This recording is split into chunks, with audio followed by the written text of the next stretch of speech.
Hello everyone, welcome to Political Science Achiever পাঠশালা। আজকে আমাদের Adam স্মিথের যে ইনভিজিবল হ্যান্ড সেটি সম্পর্কে আলোচনা। ইম্পর্টেন্ট টপিক, এটা অত্যন্ত প্রায়শই পরীক্ষায় এই ইনভিজিবল হ্যান্ড থেকে কোশ্চেন আসে। তো লিবারেলিজমের মধ্যেই অ্যাডাম স্মিথ এই ছোট্ট একটি তার ইনভিজিবল হ্যান্ড সম্পর্কে তিনি আলোচনা করেছিলেন যে ফ্রি মার্কেট লেজিস ফেয়ার, যে মুক্ত বাজার অর্থনীতি সম্পর্কে তার যে ধারণা সেটি তিনি ইনভিজিবল হ্যান্ড সম্পর্কে আলোচনা করতে গিয়ে বলেছেন। অ্যাকচুয়ালি এই ইনভিজিবল হ্যান্ড কেন তিনি দিয়েছিলেন এবং কখন বা কি পরিপ্রেক্ষিতে। 17 থেকে 18 সেঞ্চুরির যে সময়কাল, 1800 শতক বা 1700 শতকে ইউরোপে অর্থনৈতিক একটা নীতি খুবই প্রচলিত ছিল, যেটার নাম ছিল মার্কেন্টালিজম।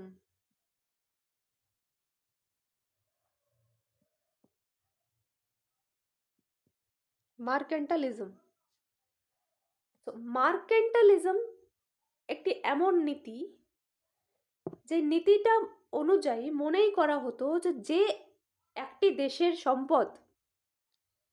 দেশের সম্পদ নির্ভর করে সেই দেশের কাছে কতটা পরিমাণ তার কাছে সোনা আছে বা রূপো আছে। তাই ইউরোপের অনেক দেশ যেমন ব্রিটেন,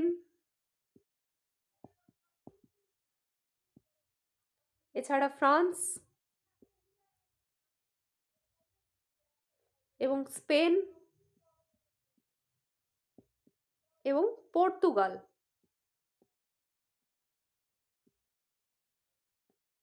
এই দেশগুলো তাদের যে ব্যবসা বাণিজ্য, এই ব্যবসা বাণিজ্যের ওপর একটা কঠোর নিয়ন্ত্রণ আরোপ করা হয়। তখনকার যে সরকার, তখন সরকার কি করত, একটা যে আমদানি করা হতো এক দেশ থেকে অন্য দেশে, এই আমদানির ওপর খুব বেশি বেশি করে ট্যাক্স বসানো হতো এবং রপ্তানি, অত্যন্ত পরিমাণে রপ্তানি বাড়ানোর চেষ্টা করা হয়।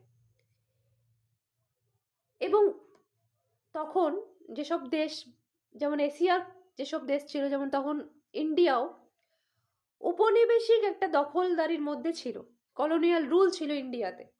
তো উপনিবেশ দখল করে তারা কি করতো, এই ব্রিটেন, ফ্রান্স, স্পেন, পর্তুগালের মতো যেসব কান্ট্রি, তারা এই ঔপনিবেশিক শাসনটা চালিয়ে তাদের ব্যবসা বাণিজ্যটা করত।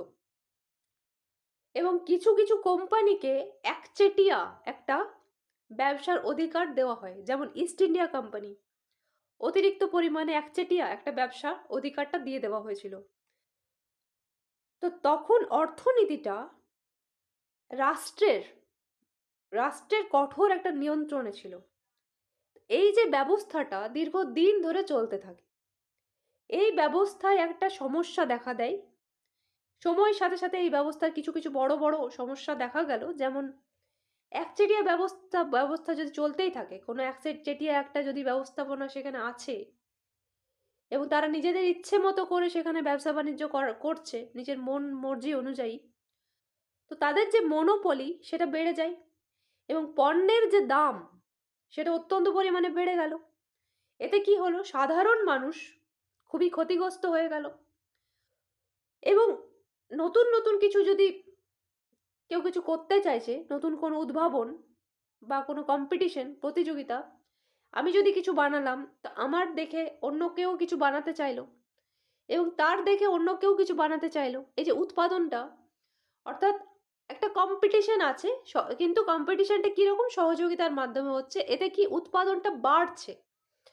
এই যে ব্যবস্থাটা সেটা অনেকটা পরিমাণ হ্রাস পেতে দেখা যায়, কমে যেতে দেখা যায়। যে নতুন নতুন উদ্ভাবন তো একদমই কমে গেল, প্রতিযোগিতা কমে গেল, কারণ রাষ্ট্রই সব কিছু নিয়ন্ত্রণ করছে। এই 4-5টা কান্ট্রি মিলেই সব অল ওভার ওয়ার্ল্ডকে কন্ট্রোল করার চেষ্টা করছে, তাদের হাতেই সব কিছু পাওয়ারটা তারা নিতে চাইছে। তখন অর্ধেকের বেশি কান্ট্রি যেহেতু কলোনিয়াল রুলে, ঔপনিবেশিক শাসনের আওতায় আসছে, তার জন্য রাষ্ট্রই সবকিছু কন্ট্রোল করছে, তার জন্য প্রতিযোগিতা নেই বললেই চলে। ফলে অর্থনীতির যে স্বাভাবিক একটা উন্নতি হচ্ছিল সেটা বাধাগ্রস্ত হয়ে যায়, একটা বাধা দেখা যায়, স্বাভাবিক যে উন্নতিটা হতে সেটা একটা বাধা দেখা যায়। তখন অ্যাডাম স্মিথ এইটিন সেঞ্চুরিতে এই আইডিয়াটি দিয়েছিলেন। স্কটল্যান্ডের অর্থনীতিবিদ ছিলেন তিনি একজন, অ্যাডাম স্মিথ, স্কটল্যান্ডের। তো তিনি 1776 একটি বুক লিখেন, যে বুকটির নাম ছিল the wealth of nation. The wealth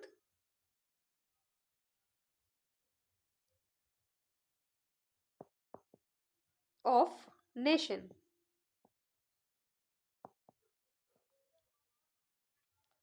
এই যে বইটি, এই বইটিতে তিনি বলেন যে একটা দেশের সম্পদ শুধুমাত্র সোনা রূপো দিয়ে নির্ধারিত হয় না।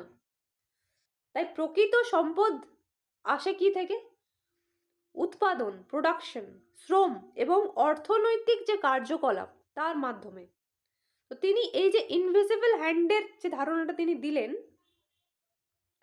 এখানে তিনি বলেন যে যদি মানুষকে খোলাখুলিভাবে, একটা মুক্তভাবে ব্যবসা করতে দেওয়া হয়, তাহলে যে বাজার, যে মার্কেট, সেটা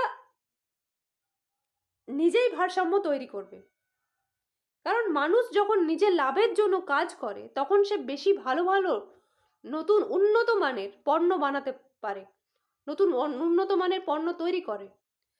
তো বাজারে তখন প্রতিযোগিতাটা দেখা যায় যে আমি একটু ভালো বানাচ্ছি, আমার দেখে আমার আরেকজন যে পাশে আছে সে আরো নতুন করে নতুন কিছু বানানোর চেষ্টা করবে। এর ফলে দামটা স্বাভাবিক হবে। এইভাবে ব্যক্তিগত স্বার্থ কাজ করতে করতে, মানে কি, আমি যদি কিছু বানাচ্ছি সেটা আমার ব্যক্তিগত স্বার্থে, আমি সেটা বিক্রি করব, সেটা আমার ব্যক্তিগত স্বার্থের জন্য সেটা আমি বিক্রি করব। কোনো একটা যদি এই জিনিসটা আমি বানালাম সেটা আমি বিক্রি করব, এর ফলে আমার নিজের লাভ হচ্ছে, আমি নিজে প্রফিট পাচ্ছি, আমি নিজেও প্রফিটটা পাচ্ছি। অন্যদিকে আমি যাকে বিক্রি করব, এখানে যিনি আছেন তিনিও প্রফিট পাচ্ছেন, কারণ তিনি এই জিনিসটা কিনবেন এবং তিনি উপকৃত হবেন। ধরা যাক আমি যদি একটা ব্রেড বানাই, আটা দিয়ে আমি ব্রেডটা বানালাম, এই ব্রেডটা বানানোর ফলে আমি তাকে বিক্রি করলাম, তিনি আমাকে মূল্য হিসেবে কিছু দিলেন এবং তিনি এই ব্রেডটা খেয়ে উপকৃত হবেন, তার খিদেটা মিটবে। তাহলে কি, উভয়ই যেখানে উপকৃত হচ্ছে সেটাকে বলা হচ্ছে ইনভিজিবল হ্যান্ড, যেখানে মুক্তভাবে ব্যবসাটা করা হয়। ইনভিজিবল, যেটা চোখে দেখা যাচ্ছে না, একটা অদৃশ্য হাত, একটা শক্তি কিন্তু আছে যে জিনিসটা। তো এইভাবে ব্যক্তিগত স্বার্থ কাজ করতে করতে যখন সমাজের উপকারটা হয়ে যায়, এই যে অদৃশ্য যে নিয়ন্ত্রণটা, এই অদৃশ্য নিয়ন্ত্রণটাকেই বলা হচ্ছে ইনভিজিবল হ্যান্ড। কোন সময় এই ধারণাটা তিনি দিয়েছিলেন? মূলত তিনি ছিলেন স্কটল্যান্ডের মানুষ এবং গ্রেট ব্রিটেনের পরিপ্রেক্ষিতে তিনি এই ধারণাটা দেন, যেখানে ফ্রি ট্রেড হবে, লেস গভর্নমেন্ট ইন্টারফেয়ারেন্স, কম্পিটিশন থাকবে, গ্রোথ থ্রু প্রোডাকশনের মাধ্যমে হবে। এবং এই ধারণাটা মূলত যখন ইন্ডাস্ট্রিয়াল রেভলিউশন হয়, তখন ব্রিটেনের পরিপ্রেক্ষিতে এই অর্থনৈতিক পরিবর্তন যেটা হচ্ছে দেখা যাচ্ছিল, একটা ইকোনমিক যে চেঞ্জ দেখা যাচ্ছে, তখন ব্রিটেনে কি হয়, শিল্প উৎপাদন যেটা ছিল, শিল্প উৎপাদন অতিরিক্ত বাড়ছিল, নতুন নতুন বাজার তৈরি হচ্ছিল। তো ব্যবসার ক্ষেত্রে একটা স্বাধীনতার প্রয়োজন ছিল। তাই অ্যাডাম স্মিথ এই মুক্ত বাজার অর্থনীতি, অর্থাৎ ফ্রি মার্কেট ইকোনমির পরিপ্রেক্ষিতে তিনি এই ধারণাটি দেন। ফ্রি মার্কেট ইকোনমির পক্ষে তিনি যুক্তি দিয়েছিলেন এবং এই শব্দটি তিনি প্রয়োগ করেন, ইনভিজিবল হ্যান্ডের কথা তিনি বলেন। তো আগেকার যে সময়ে মার্কেন্টালিজম কি করতো? রাষ্ট্র অর্থনীতি নিয়ন্ত্রণ করত এবং সোনা এবং রূপো, গোল্ড, সিলভার, সোনা রূপোকে সম্পদের প্রধান উৎস মনে করা হতো। অ্যাডাম স্মিথ এই ধারণার বিরোধিতা করে বলেন যে মুক্ত বাজার, প্রতিযোগিতা এবং ব্যক্তিগত স্বার্থের মাধ্যমে ইনভিজিবল হ্যান্ড অর্থাৎ অদৃশ্য যে নিয়ন্ত্রণ একটা শক্তি আছে, এটা বাজারকে পরিচালনা করে। এক্ষেত্রে সমাজের সামগ্রিক উন্নতিটা ঘটায়। উভয় পক্ষই সেখানে উন্নতি লাভ করতে পারে, যিনি বিক্রি করছেন এবং যিনি কিনছেন, উভয়ের মধ্যেই একটা বিনিময় চলছে। এক্ষেত্রে উভয়ই যেহেতু উপকৃত হচ্ছেন, প্রতিযোগিতা বাড়ছে, নতুন নতুন জিনিসপত্র বানানোর চাহিদা বাড়ছে, তার জন্য একটা মুক্ত বাজার অর্থনীতি আছে যে যার মতো করে ব্যবসা বাণিজ্যটা করতে পারছে। তো রাষ্ট্র নিয়ন্ত্রণে থেকে এটা করা সম্ভব নয়। তাই মার্কেন্টালিজম যে 17th সেঞ্চুরি 18th সেঞ্চুরির সময় যে রাষ্ট্র নিয়ন্ত্রণ করত, এই যে সিস্টেমটাকে ভেঙে অ্যাডাম স্মিথ তার ইনভিজিবল হ্যান্ডের ধারণা দিয়েছিলেন, যেটা লিবারালিজমের আইডিয়া থেকেই উঠে এসছে, যে ইন্ডিভিজুয়ালকে ছেড়ে দিতে হবে তাকে তার মতো করে জীবনযাপন করার জন্য, যতক্ষণ না সে অন্যের ক্ষতি করছে। সুতরাং এই যে লেজিস ফেয়ার এবং মুক্ত বাজার অর্থনীতি বা ফ্রি মার্কেট সিস্টেমের মধ্যে তিনি এই তার যে বক্তব্যটি রাখেন এবং ইনভিজিবল হ্যান্ডের কথা বলেছিলেন। তিনি এই মার্কেন্টালিজমের অপোজড করেন, অত্যন্ত বিরোধিতা করেন। কারণ মার্কেন্টালিজম কি করে? ওয়েলথ মানেই সেখানে গোল্ড এবং সিলভারকে মানা হতো, ইম্পোর্ট এক্সপোর্ট, রপ্তানি বেশি হতো, আমদানি কম হতো। স্ট্রং স্টেট কন্ট্রোল ছিল, কলোনি ফর র ম্যাটেরিয়াল, যেমন আমাদের ভারতবর্ষ থেকেও অনেক কাঁচামাল এখান থেকে নিয়ে যাওয়া হয় এবং সেই কাঁচামাল ওখানে নিয়ে গিয়ে নানান ধরনের ইন্ডাস্ট্রি বিল্ড করা হয়, এবং তার ফলস্বরূপ তোমরা দেখতেই পেয়েছো কতটা ক্ষতি হয়েছিল আমাদের। এবং হাই ট্যারিফ, প্রোটেক্টরিজম, উচ্চ শুল্ক দেওয়া হতো।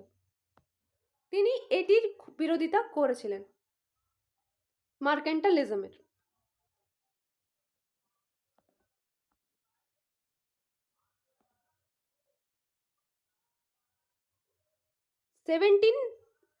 থেকে 18th সেঞ্চুরি যে আর্লি পিরিয়ড, সেই সময় এই কলোনিগুলো, এগুলো কলোনি, যেমন আমাদের ইন্ডিয়া থেকে এগুলো কলোনি ধরো, এখান থেকে কাঁচামালটা দেওয়া হচ্ছে এনার কাছে, ব্রিটেন, স্কটল্যান্ড, ফ্রান্স, পর্তুগাল, এই ধরনের যে কান্ট্রিগুলো কাঁচামালটা সংগ্রহ করে নিয়ে চলে যেত তাদের দেশে, এবং তারা নিজেদের মতো করে দেশটা উন্নত করার চেষ্টা করেছিল। এবং অন্যান্য যে কলোনিয়াল রুলে ছিল যেসব কান্ট্রি, তারা অত্যন্ত ক্ষতিগ্রস্ত হয়। তাই এই সব কিছুর পরিপ্রেক্ষিতেই অ্যাডাম স্মিথ তার ধারণাটি দেওয়ার চেষ্টা করেন যে ইনভিজিবল হ্যান্ড, অর্থাৎ ছেড়ে দাও সবাইকে, যে যার মতো করে বিজনেসটা যাতে করতে পারে। একটা অদৃশ্য শক্তি আছে যেটা নিয়ন্ত্রণ করবে, রাষ্ট্রের কোনো রকম প্রয়োজন নেই, রাষ্ট্রের কন্ট্রোলের দরকার নেই, তাদেরকে ছেড়ে দিতে হবে যাতে তারা নিজেদের মতো করে ব্যবসা বাণিজ্য করতে পারে, এতে উভয় পক্ষই লাভবান হয়। আজকের আলোচনা এটাই। Thank you, all the best.